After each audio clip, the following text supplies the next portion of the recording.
On va aller regarder un sujet qui est assez d'actualité, euh, qui est, on va dire, la conquête spatiale qui se passe actuellement. Et j'aimerais revenir sur une information que tu avais vue, Mathieu, concernant l'Inde, qui allait découvrir quelque chose d'assez important, et que ça allait un petit peu passer à la trappe. Et est-ce que ça a à voir avec notamment une sonde solaire qu'ils ont envoyée il n'y a pas longtemps pour aller observer notamment le soleil, les vents solaires et l'origine des aurores? Est-ce que ça a un rapport avec ça? Alors, ouais. Alors ça me dit oui. Parce que là, effectivement, j'avais fait des recherches après. Et tout le monde me dit, ah, c'est normal, ils vont atterrir sur la Lune. Et là, ça me dit, non, c'est pas la Lune. Ils ont C'est déjà effectivement apparemment atterri sur la Lune. c'est Mais apparemment vers le Soleil où c'est important. Et ça me parle pas du Soleil en lui-même, mais l'espace entre la Terre et le Soleil. ok. Bon, moi, la première info que j'ai eue, je ne suis pas aussi avancée que Mathieu dans l'exploration de cette info, on me montre une télé avec les images et il y a un grand rire derrière avec une notion de carton-pâte. Dans le sens où ce qui est montré dans les chaumières, dans les écrans, n'est pas le reflet de la réalité. C'est une distraction qui satisfait un niveau de conscience le plus bas possible. Vraiment le plus bas. Oui, ce qui est montré à la télévision. C'est-à-dire qu'ils sentent qu'il y a une montée de conscience et de reconnaissance de ce qui peut se passer au-delà de la Terre, mais afin de bloquer les connaissances des personnes qui s'intéressent à ce sujet, il y a comme des pseudo-fausses nouvelles qui sont transmises et diffusées auprès de la population, histoire de satisfaire un tout petit peu la curiosité, le niveau de conscience, pour éviter qu'ils aillent chercher au-delà. D'accord. Ah oui, donc il y a 1% de vérité dans ce qui est transmis, mais le niveau de leur recherche n'est pas du tout dans ce qu'on a dans les médias ou sur Internet. Est-ce que toi, tu aurais l'information au plus juste, ce qui peut être divulgué, bien sûr? Est-ce que tu peux aller regarder? Non. Est-ce que tu peux me remettre le sujet de façon concise? C'est plutôt sur la conquête spatiale et notamment l'Inde qui a envoyé une fusée avec une sonde solaire pour aller observer le soleil et les vents solaires, principalement. Mathieu? Oui, j'avais même des informations aussi, comme Julie, sur se méfier aussi de ce qui est dit officiellement, mais aussi de ce qui est les théories qui sont à l'opposé, que les deux sont manipulés. Donc il faut se méfier aussi alors on appelle ça des théories complotistes, où c'est presque fait exprès que en fait quelqu'un ait gratté un truc bien et qu'on vienne comme l'étirer à l'opposé de ce que ça voulait dire. Je sais pas comment t'expliquer. Moi, des fois on dit regardez, il y a ça et tout ça, et puis on va dire bah oui, c'est vrai, c'est comme si le truc qui est à côté, mais en fait c'était pas ce que voulait montrer la personne. Et j'ai l'impression c'est comme si certains qui cherchaient peut-être la vérité, au lieu d'aller vers là-bas, en fait, vraiment mieux. Je sais pas, je vois par exemple on parlait de ça juste avant, les vortex qui sont sur Terre. Et qu'il faut se méfier, on va dire, de la simplicité, ou quand c'est trop simpliste. Ouais. Mais là, on a l'impression que c'est peu palpable tout ça, finalement, ces fusées qu'ils envoient, ces missions, cette conquête spatiale. On a l'impression, quand tu parles, que d'un côté ou de l'autre, c'est quand même assez peu d'informations, finalement, sur tout ça. Oui. Ce qui est compliqué là, on me montre donc le projet en Inde. Je me suis centrée sur l'Inde. Et ça se passe sur plusieurs plans. Je vois symboliquement la fusée de matière qui est envoyée dans l'espace. Et elle monte. Et à un moment, c'est comme si elle changeait de plan. Et les intentions des parties physiques, des scientifiques, étaient comme happées par un plan supérieur, et d'autres énergies étaient déviées et étaient envoyées vers le Soleil. Et là, par contre, il y a les personnes sur Terre ont quelque part plus le contrôle de ce qui se passe. Mais quand tu regardes dans sa globalité, ce qui est en train de se passer est juste. Parce qu'il y a des plans subtils qui étaient présents dans la décision d'envoyer ce satellite à un autre niveau, et passer un plan dans l'espace ont pris le contrôle de ce qui allait se passer après. Donc ils sont au courant qu'il y a différentes strates finalement? Alors, pas tous. Pas tous. Mais ils mettent l'information dans cette fusée finalement. Comme si c'était un peu quantique, ils mettaient l'information que ça allait ensuite aller sur plusieurs plans. Oui. Mais je vois aussi que dans le staff qui s'occupe de cette mission, tout le monde n'est pas au même niveau de conscience de ce qui allait se passer. Il y a comme une division en fait, vraiment par secteur, où chacun travaille sur un point commun sans se rencontrer avec l'autre. Et en effet, j'en vois des personnes qui travaillent sur l'aspect matériel, métal. Et par-dessus, il y a des équipes qui travaillent à un niveau subtil et quantique beaucoup plus avancé et qui amènent leur technologie, leur savoir par-dessus les autres sans qu'ils soient au courant. Très intéressant. Et tu peux aller voir cette équipe-là qui travaille sur le quantique pour voir un petit peu comment peut-être tu peux avoir des informations sur leur manière de faire. Mathieu? Oui, quand je me suis concentré sur ce qu'ils envoyaient dans l'espace, ça m'a montré très précisément un espèce de d'aimant qui a l'air d'être en mousse expansée. Je sais pas comment l'expliquer mieux que ça. C'est une espèce de... comme si c'était un télescope aimant. Voilà, ça me dépasse. Bon, je te dis les infos que j'ai. Et que le but était comme d'aller prendre, pour faire très très simple, la température à l'extérieur de... Je pense que c'est Valanel, de sortir de l'espace gravitationnel de la Terre. Ouais. Et comme s'il se passait d'autres conditions derrière. Alors, ça me renvoie à plusieurs infos. Quand j'ai essayé de comprendre ce qui se passait, en fait, c'est comme si dans ma base de données intellectuelle, je n'avais pas le nécessaire pour comprendre ce qu'il faisait vraiment. Et c'est comme si ça avait surligné des choses qui n'ont rien à voir ensemble et que la vérité se trouvait au milieu. Donc, je vais te donner le Soleil qui semble avoir une activité qui est différente. Une information que j'avais eue et qui est surlignée, c'est que apparemment les planètes les plus excentrées du Soleil se réchauffent. Et la dernière, c'était cette... on parle souvent d'un espèce de barrage au niveau de la ceinture de Van Allen et que derrière, des conditions énergétiques seraient différentes.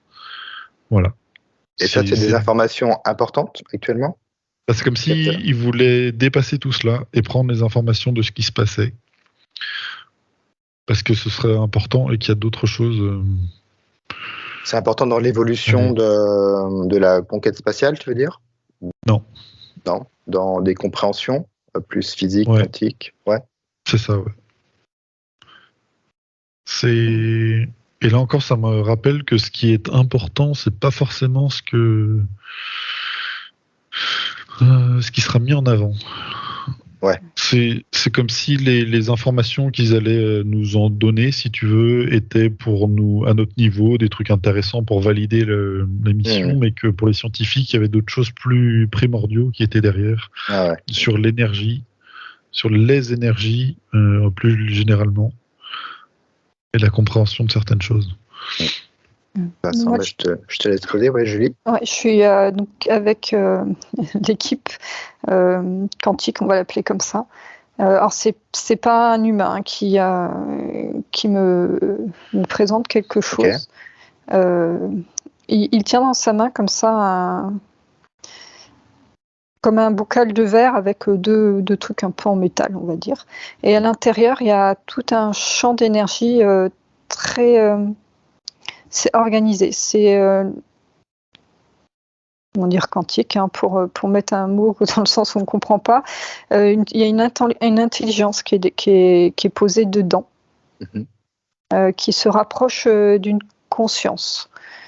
Et il me montre que c'est posé donc à l'intérieur de la fusée et que ça permet à un moment donné, quand la puissance d'énergie physique atteint un certain niveau, ça enclenche cette espèce de générateur et ça fait passer toute la structure de la fusée à un niveau subtil différent. On passe de la matière à quelque chose de subtil dans ses perceptions et ça lui permet de voyager au-delà de nos plans physiques.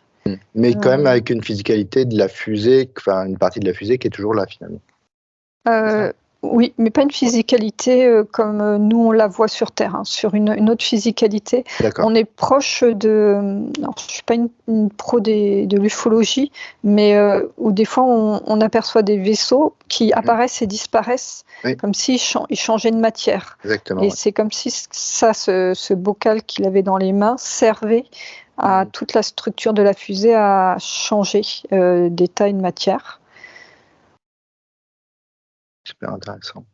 Et ça, c'est des technologies qui sont plutôt nouvelles ou du fait que tout le monde s'y mette un petit peu là à envoyer sa fusée, ou c'est quelque chose qui était déjà là bien avant?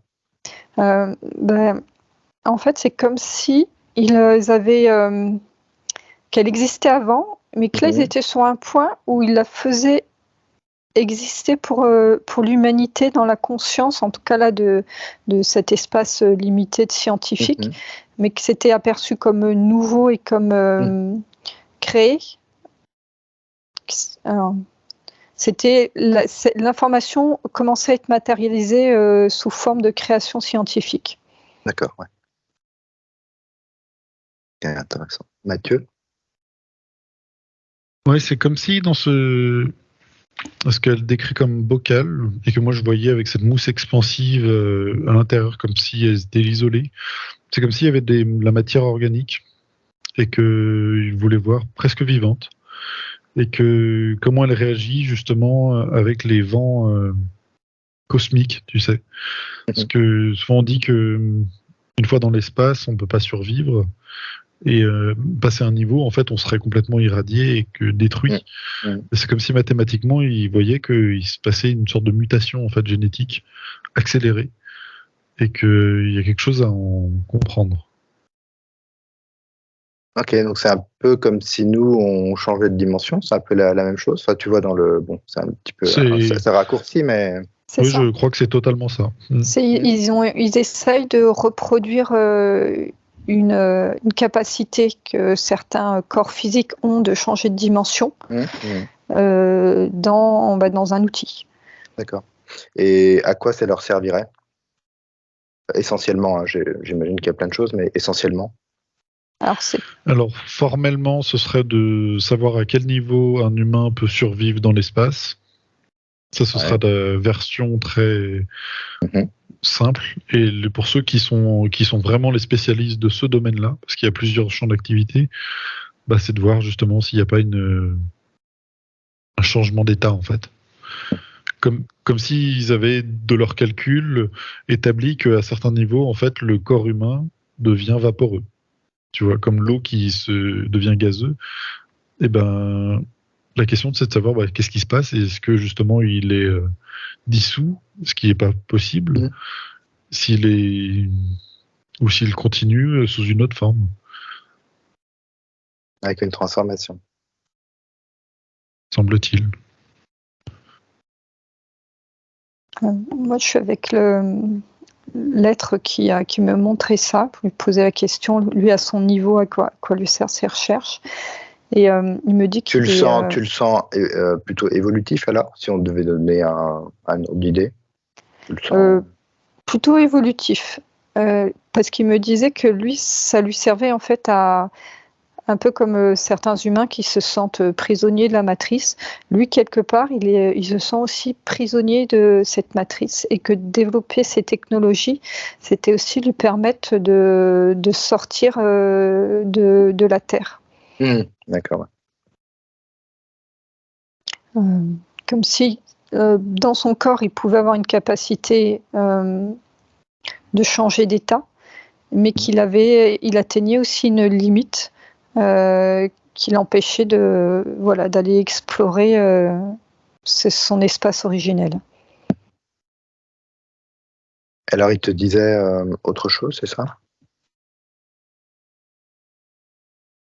Je regarde s'il a autre chose à dire. Il me dit l'évolution que connaissent les humains, en sens global. Beaucoup d'autres êtres sur Terre sont dans le même process d'évolution. C'est-à-dire que tout est lié. Donc là, on parle d'évolution, de voyage en même temps, de montée vibratoire, c'est ça? Oui. Ça parle un peu de tout ce qu'on est, c'est le début, mais tout ce qu'on est en train de vivre finalement. Oui, c'est ça. Sauf que lui était plus avancé que nous, mais a encore besoin d'avancer de son côté aussi, de comprendre des choses. Confronté à la matière finalement, la 3D aussi. C'est-à-dire que le point de départ, ça reste c'est ça. La 3D. Et avec cette conscience qu'en étant sur Terre, il est intimement lié à l'évolution de l'humanité.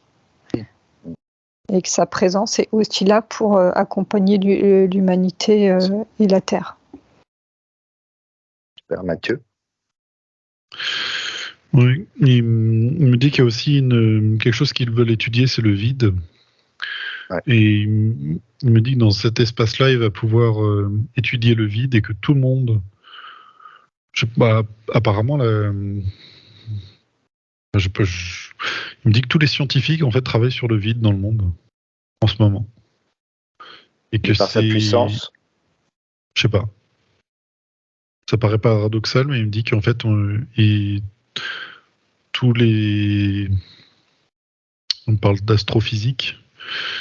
Ils sont tous en train de chercher du vide en fait. Qu'est-ce qui le compose, comment l'utiliser, c'est quoi en fait le vide? C'est que semble-t-il la question partout en fait. Des physiciens, des astrophysiciens, ils veulent tous savoir en fait la composition du vide parce que le vide n'est pas vide et ils cherchent. Comme si le vide c'était un espace de tous les possibles. D'accord. Et paradoxalement, ils sont pas en train de chercher des autres planètes ou des exoplanètes et compagnie, mais plutôt d'essayer de comprendre le vide. Et dit que celui qui trouvera exactement ce qu'est la composition du vide, en fait, sera la prochaine révolution scientifique. Ils sont tous dessus, en fait. Et pour comprendre ce vide, ils peuvent le comprendre depuis la Terre ou il faut justement qu'il y ait Ça permet d'avoir des nouvelles données que tu mets en contradiction avec les données que tu as sur Terre. Il me parle de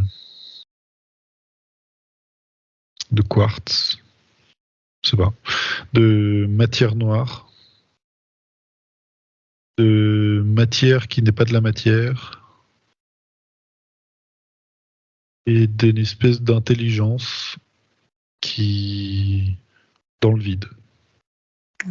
Ce que ça montre aussi, c'est que si le scientifique qui fait ses recherches reste sur des bases et des savoirs terrestres, sans amener de conscience et d'expérimentation vraiment dans son propre champ de conscience, il va être limité. Et c'est là où on est vraiment dans la rencontre de la conscience et de la science. Pour intégrer les informations, ces équipes de scientifiques sont obligées de déconstruire tout leur savoir et s'autoriser à passer à un palier supérieur. D'où les différents groupes que tu voyais, avec, j'imagine, différents niveaux de conscience. Oui. Et en fait, celui qui trouvera la réponse, je le vois qui sort complètement de toute structure, même organisationnelle terrienne. C'est-à-dire que tant qu'il reste dans une organisation, sa perception sera limitée et interférée par cette organisation. Et c'est intéressant. Ouais, ce que j'observe par contre, celui qui a intégré en fait en pleine conscience ce qu'était le vide, il est plus en mesure de refaire descendre l'information dans la matière. Parce que la prise de conscience est tellement grande qu'elle ne peut pas être reçue, assimilée, et même, ça me dit, ça peut être même dangereux si cette information descend dans des structures scientifiques de recherche. Effectivement, j'avais l'impression qu'il y avait une sorte de dangerosité là-dedans, effectivement. Mathieu, c'est super intéressant. Oui, moi, il me montre le vide, en fait. Et que c'est comme si, dans sa vision, il y avait des programmes dans ce vide, des circuits. Et que là, on en est à décrire, tu sais, les protons, les neutrons, les électrons et compagnie. Et c'est comme si tu décrivais toutes les voitures qui empruntent un circuit sur un tapis d'enfant. Et que, en fait, ils ont toujours pas le tapis en lui-même. Et que si tu découvres le tapis et que tu arrives à comprendre le mécanisme de celui-ci, et après, ce qui parcourt celui-ci n'est plus important. Et parce qu'on en est avec la physique quantique qu'ils peuvent calculer, ou en tout cas décrire, mais sans vraiment comprendre il y a quelque chose qui les échappe entre notre réalité, la physique quantique, et du coup ça s'inscrit dans ce vide-là, qui n'est pas du vide. Mais où est-ce que ça va ? Tout comme ils conviennent tous qu'il est possible qu'il y ait d'autres dimensions, mais en même temps, elle s'inscrit où, cette dimension ? Elle est accessible où ? Il y a des choses... Voilà, et c'est pour ça qu'ils sont dans le vide et que ça les passionne. Ils sont à fond, en fait. C'est vraiment le... Ils me parlent même de, tu sais, comme d'Eldorado ou de nouveaux mondes, nouveaux continents à découvrir, que ça se trouve dans le vide, en fait. Et que si tu arrives à rentrer dans le vide, alors là, c'est leur point de vue, c'est avec leur... tu as accès à tout. Ouais, je sais pas. C'est marrant parce que ça me rappelle beaucoup ce qu'on vit nous. En fait, on nous demande aussi d'avoir le vide en nous, 1.0, enfin, toute notre intériorité pour avoir accès à d'autres niveaux de conscience. J'ai été justement percevoir ce qu'était le vide au niveau subtil. Et c'est d'une puissance énergétique assez impressionnante et non teintée. Et dans des recherches, on va dire, mal orientées, ça permettrait de créer des armes où je vois qu'ils font changer de réalité, mais à une vitesse en fait assez impressionnante. Donc c'est quand même surveillé du point de vue galactique, on va dire. C'est comme des expériences qui sont surveillées. Alors je n'étais pas dessus.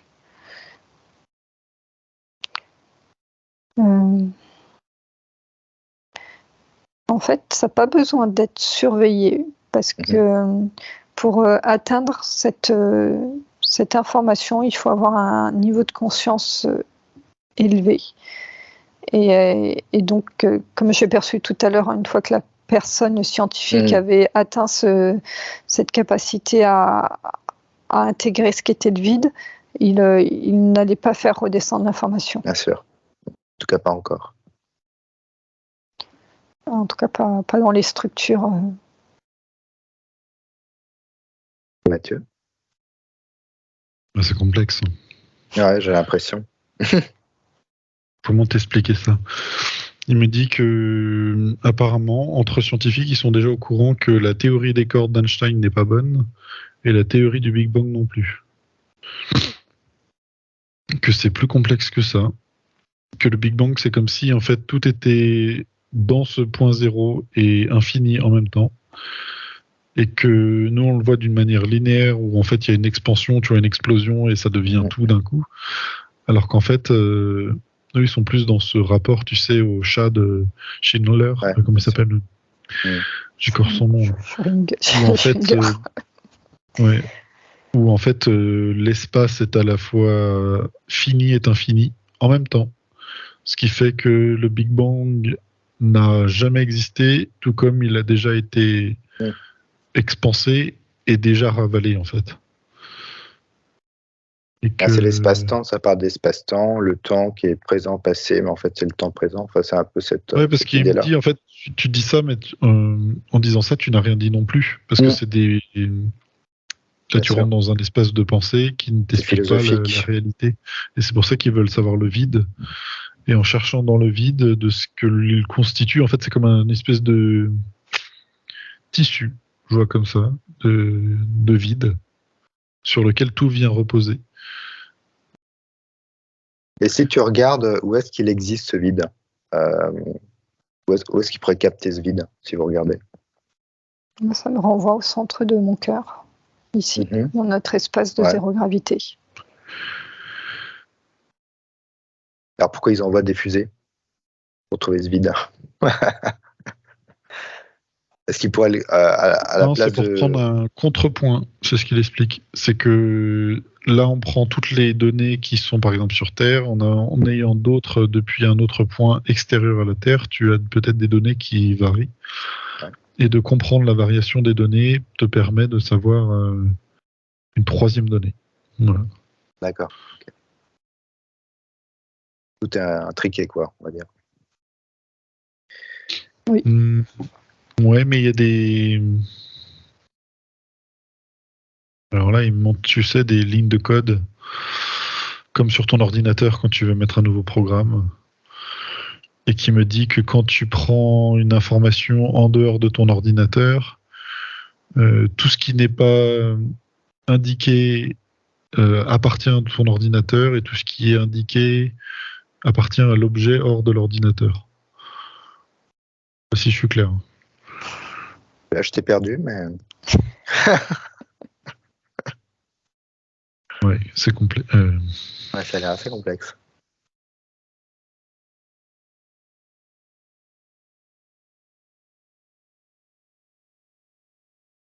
Il veut pas expliquer plus.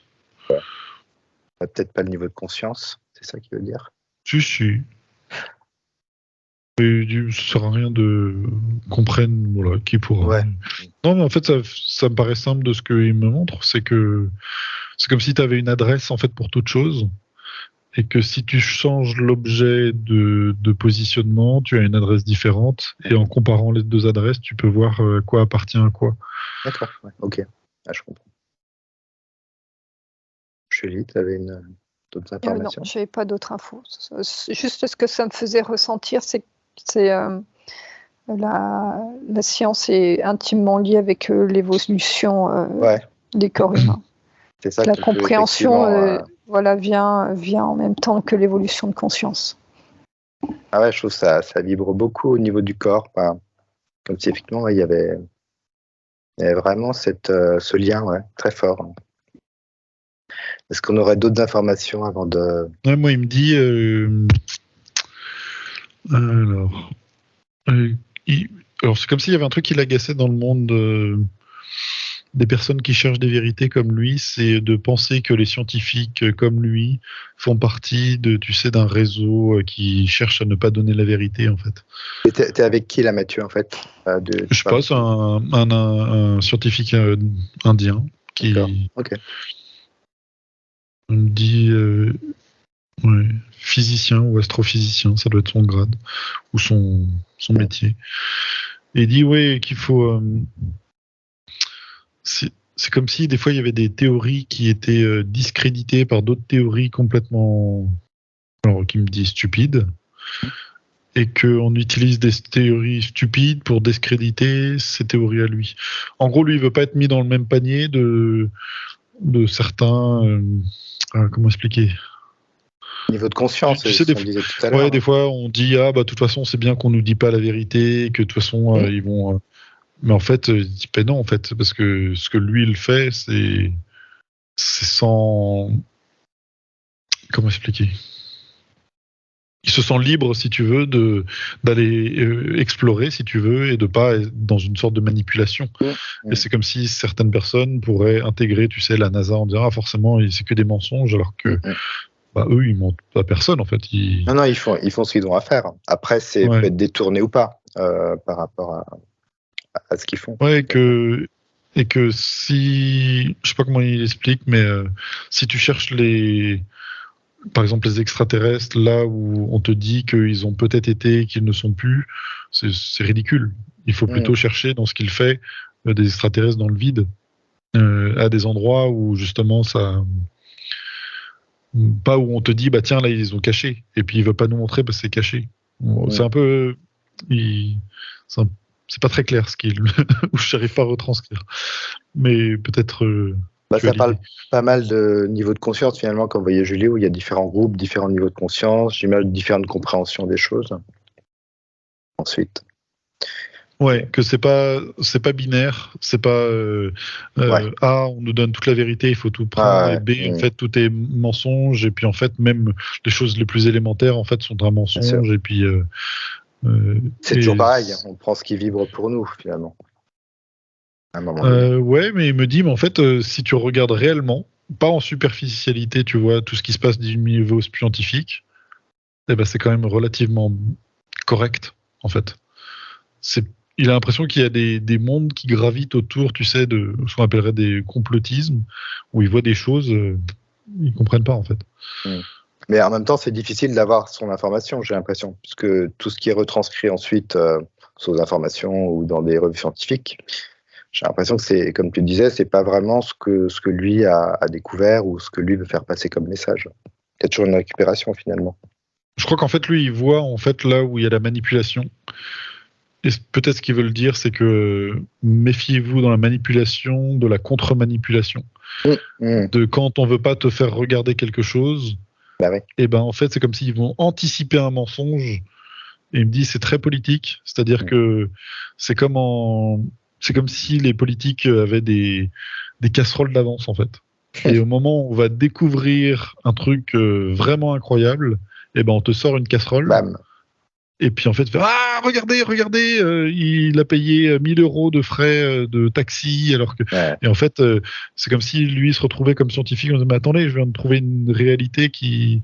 Et puis ça passe à la trappe, et tout le monde est sur regardez. Et qu'en fait, ça fait pchit parce que c'était sur rien en fait. C'est un peu ce que tu voyais dans l'enquête qu'on avait faite il n'y a pas longtemps, où tu disais que une information importante allait arriver par rapport à l'expédition indienne, mais que ça allait passer inaperçu. C'est peut-être ça qu'il essaye de dire. Ouais. Oui, Julie. J'étais remontée vers le soleil et la fusée, là, voir comment ça s'était passé, cette approche. Et il me montre qu'avec tout ce qu'on a observé qui est à l'intérieur de la fusée, ils ont dû donc réussir de leur matériel, et qu'en fait, la perception du soleil était vraiment différente. On n'est plus dans une notion de chaleur, d'énergie, mais une approche beaucoup plus subtile. Donc, ils peuvent s'en rapprocher beaucoup plus en ayant changé de forme pour prendre de l'information. Et quand on observe le soleil avec ce nouveau point de vue, c'est une structure, une richesse, et c'est assez étonnant. Donc là, je suis vraiment de loin, mais il y a comme toute une organisation, alors naturelle, pas une organisation d'autres êtres. Et ça a l'air assez complexe. Et complexe, mais unifié dans le fonctionnement. Non, avec une conscience, tu sens une conscience. C'est comme si on était sur une conscience de groupe, que le soleil était constitué d'une multitude de consciences, mais qui étaient unifiées. Et qu'en même temps, tu pouvais soit t'adresser à une particularité d'une conscience, soit au tout que représente le soleil. Et dans ce soleil, il y a un point central qui, un peu comme notre point zéro gravité, qui unifie l'ensemble. Et apparemment, il émet des rayonnements sur différents plans et sur différents niveaux. Mais pour lui, tout ça, c'est unifié. D'accord. Par exemple, les aurores boréales, ça pourrait faire partie de ce rayonnement. Bon, ça me dit oui, je peux observer.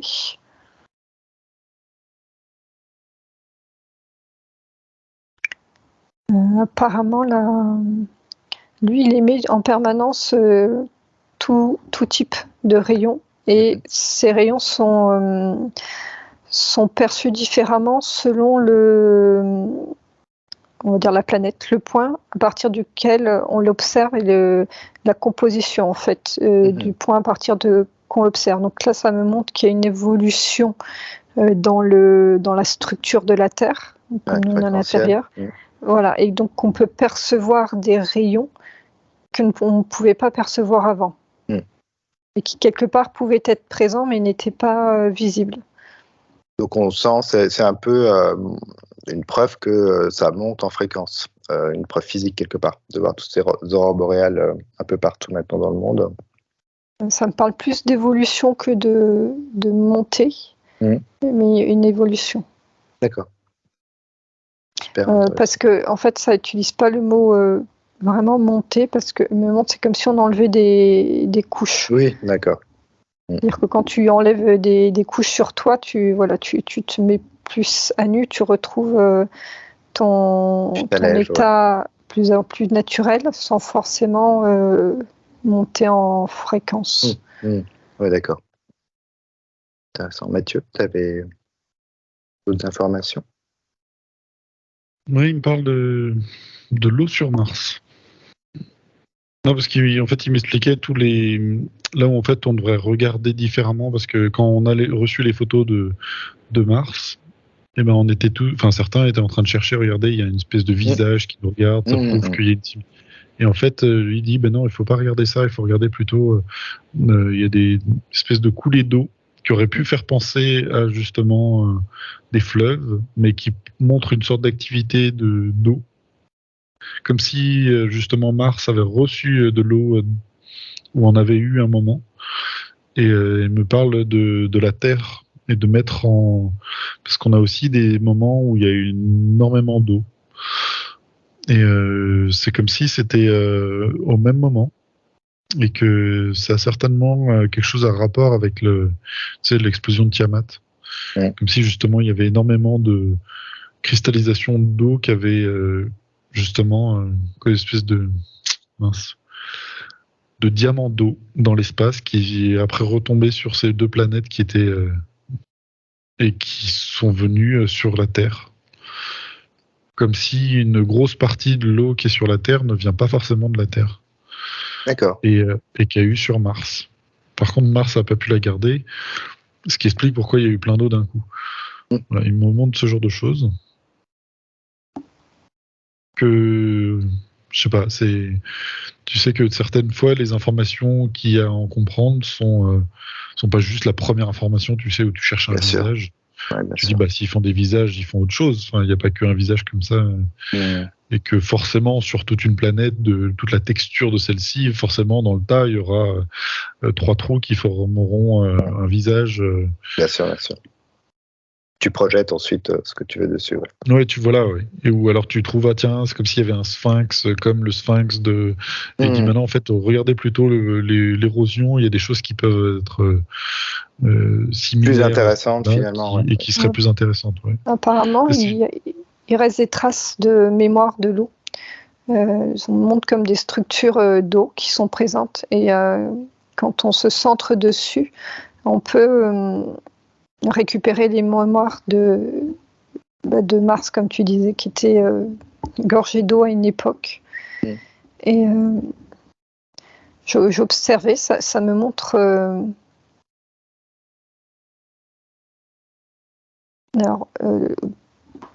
sur Terre, on fait nos constructions, nos sociétés à partir de la matière dure de la Terre.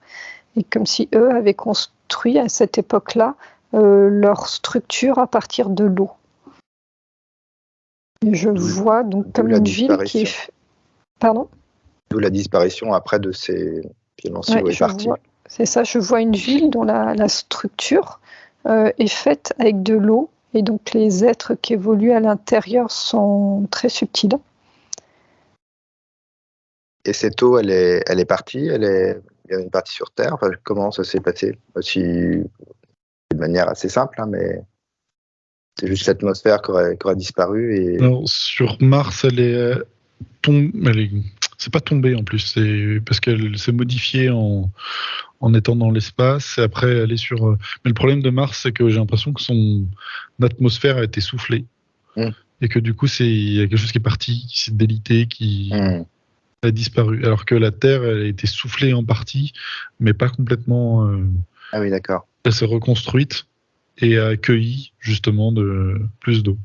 D'accord. Ouais. Mais c'est comme si cette eau, en fait, elle venait. Comme si à l'explosion de Tiamat qui était formée énormément d'eau, cette eau particulière était dans, tu sais, cet espace elle a explosé, si tu veux, tout en tournant. Et c'est comme si toute l'eau, en fait, devenait une espèce de petit diamant. Et quand elle était rentrée dans l'atmosphère, venait s'inclure dans... Comme s'il pleuvait un petit peu, si tu veux. C'est pas de l'eau basique, hein. Il y a vraiment une conscience qui est restée engrammée dedans. Qu'on peut retrouver sur Terre, alors on peut se connecter à cette qui a aidé apparemment la construction de la période Atlante. Super intéressant. Qui a une mémoire qui est venue de là, qui a permis d'amener ce côté structure. Avec l'eau, finalement, la mémoire de l'eau et ce côté qui a été ensuite apporté comme ça sur Terre. Alors. En tout cas, c'est intéressant parce qu'il me montre, tu vois, des choses qui sont, en anglais, on dirait penser en dehors de la boîte. Et c'est comme s'il mettait, tu vois, dans toutes ces personnes qui veulent chercher, tu vois, à comprendre la vérité, encore que la vérité n'existe pas. C'est comme si il fallait pas non plus prendre quelque chose et le retourner et dire voilà, on nous a menti, ça veut dire que c'est l'inverse. Parce que si tu vas vers l'inverse, à tous les coups tu te fais avoir parce que c'était déjà prévu qu'on allait te montrer le dos de la carte en mode tiens, t'as bien trouvé, tiens, concentre-toi là-dessus, sur l'inverse, on vous a menti, et il y a quelque chose de très simpliste en fait dedans qui lui l'énerve parce que c'est comme si on l'incluait en tant que scientifique dans ce mensonge qui n'en est pas un. En fait, c'est juste. Et c'est comme si à chaque fois que tu veux discréditer quelque chose, en fait, tu donnes un truc un peu stupide, tu vois, et puis les gens, ou comme tu vois, t'as une théorie, puis voilà, c'est de toute façon c'est complotiste, c'est la Terre plate, et puis t'es là, genre mais donne le bâton pour te battre.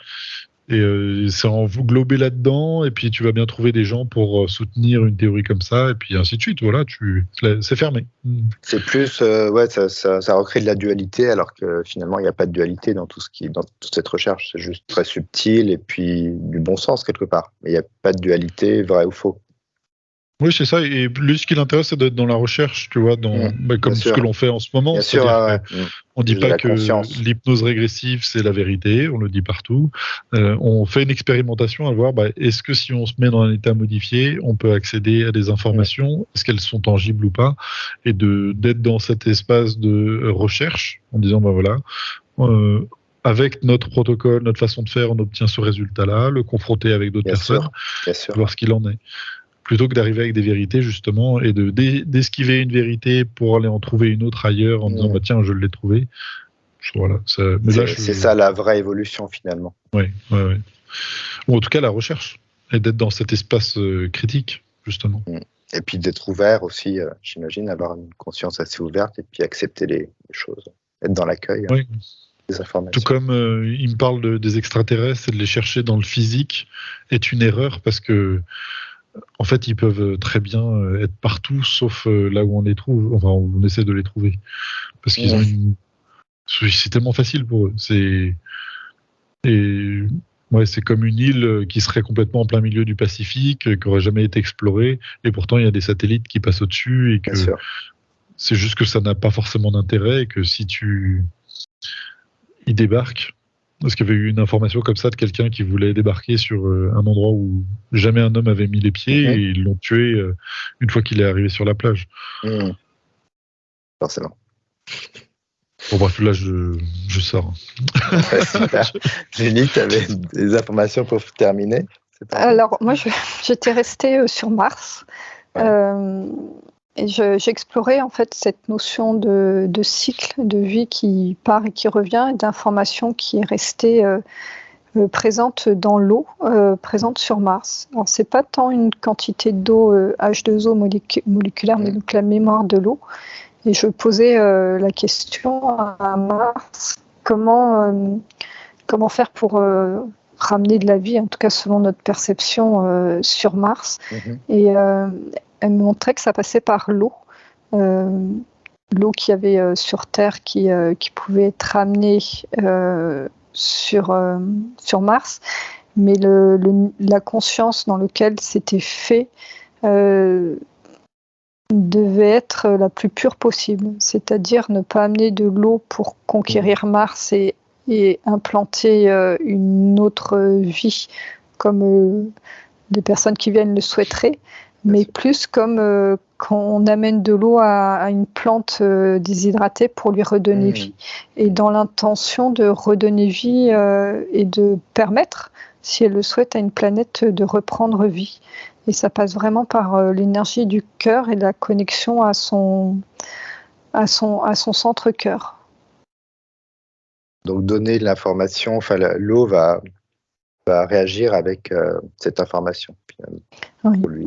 Là, on peut aussi avoir une perception quantique de la vie existe déjà sur Mars, mais elle n'existe pas en même temps, et que ça va être le point de vue de l'observateur, son intention qui va ou non lui permettre d'avoir accès à cette vie et ce plan de vie qu'il y a sur Mars. Super intéressant. Mathieu, dernières informations ou c'est bon, hein? Bon, ben voilà. On a terminé l'enquête sur la conquête spatiale. Je ne sais pas si tout le monde a tout compris. J'espère. On a fait de notre mieux. Merci beaucoup pour toutes ces informations, Julie et Mathieu.